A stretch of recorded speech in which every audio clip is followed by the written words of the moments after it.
She was seeking something thrilling, but she ended up finding the bargain of a lifetime. She looked down at the ground as the sound of her screaming echoed through the room. Within seconds, her husband and staff rushed to her side, but they were all too late. She was already on her knees, picking up the object that was about to change her life for good.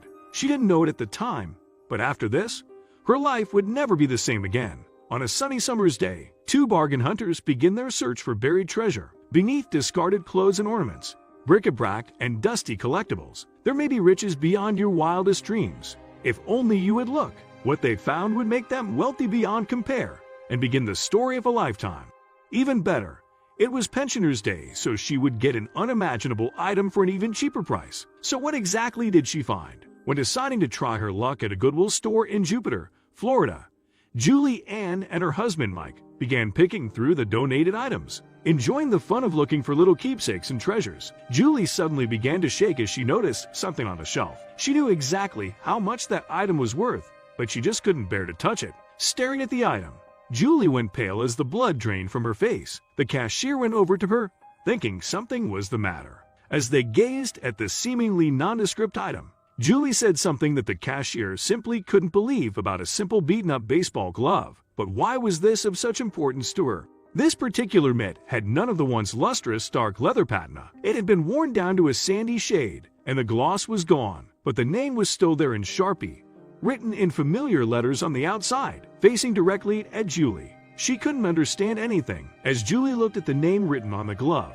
shivers immediately went up and down her spine.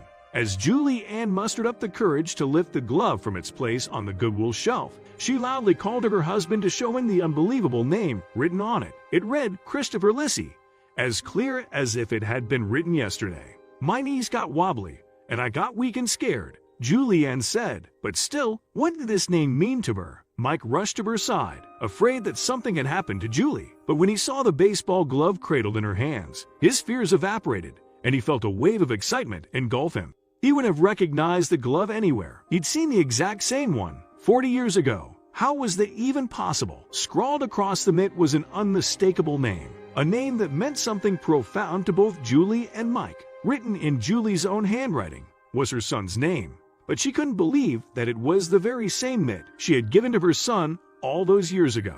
It was impossible.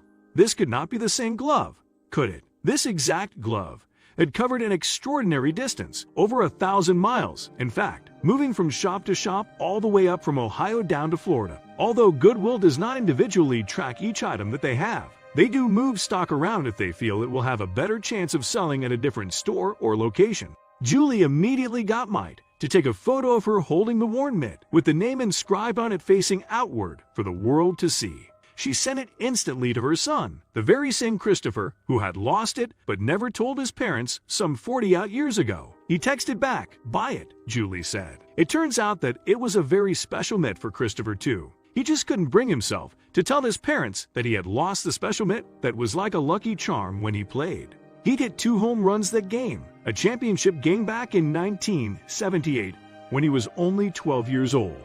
Mike now says that Chris told him he had lost the glove after the game in all the confusion and elation of winning, and he hadn't seen it since. He had won the championship, and in the hullabaloo and the handing out trophies, he probably set it down on a bench, and somebody walked away with it, Mike said. The biggest question on everyone's mind now was, how did the 40-year-old mitt end up specifically at the Jupiter Goodwill? Julie is an avid believer in donations, and over the years she had donated mostly books to Goodwill, but she knows that was not in Jupiter, so it surely wasn't her.